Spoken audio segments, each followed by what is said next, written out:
BDR নওজোয়ানদের যারা ছাড়া পেল দেখলাম বিনা অপরাধে, কোনো অন্যায় ছাড়া, অপরাধ ছাড়া তাদের জীবন থেকে, তাদের তারুণ্যের, তাদের যৌবনের 15 বছর, 16 বছর, 17 বছর নাই, 6 মাস বয়সের ছোট বাচ্চাকে রেখে জেলে গেছে। 6 মাসের মেয়ে বেরোয় দেখে মেয়ের বয়স 17 বছর। মেয়ে বাবারে চিনে না, বাবা মেয়েরে চিনে না। মেয়েকে এখন বিয়ে দিয়ে আরেক ছেলের হাতে তুলে দিবে। মেয়ের শৈশব বাবা দেখে নাই, মেয়ের কৈশোর বাবা দেখে নাই, মেয়ের তারুণ্য দেখে নাই। আরেক যুবককে দেখলাম 14 দিনের সংসার, 2 সপ্তাহের সংসার শেষে জেলে গেছে। কত যুবকের যে স্ত্রী চলে গিয়েছে ফ্যামিলি ছেড়ে, কারণ জানে না তো কবে আসবে, কি হবে, কেউ জানতো না। দাম্পত্য জীবনের মাত্র 14 দিনের স্মৃতি, এই স্মৃতিকে আঁকড়ে ধরে এক বোন 16টা বছর, 17টা বছর কাটিয়ে দিয়েছে।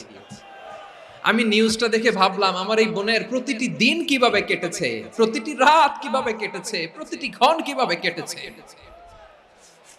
বিশ্বনবী বলেছেন, ইত্তাকি দাওয়াতাল মাজলুম লাইসা বাইনাহু ওয়া বাইনাল্লাহি হিজাব।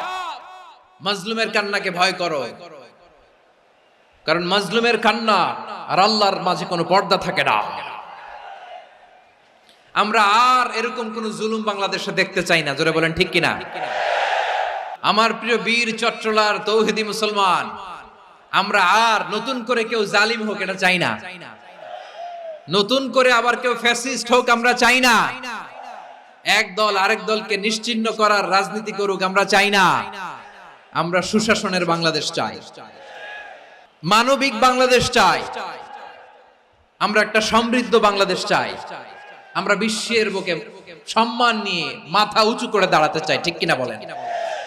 আল্লাহ বললেন, এটা যদি তোমরা চাও, একটা সমৃদ্ধ সমাজ যদি বিনির্মাণ করতে চাও, মানবিক সমাজ যদি বিনির্মাণ করতে চাও, আমি তোমাদেরকে সেজন্য প্রথমে আদালতের নির্দেশ দিলাম। ইন্নাল্লাহা ইয়া'মুরু বিল আদল, নিশ্চয় আল্লাহ তাআলা তোমাদেরকে ন্যায় বিচার, সুশাসন এটার আদেশ দেন। সুবহানাল্লাহ।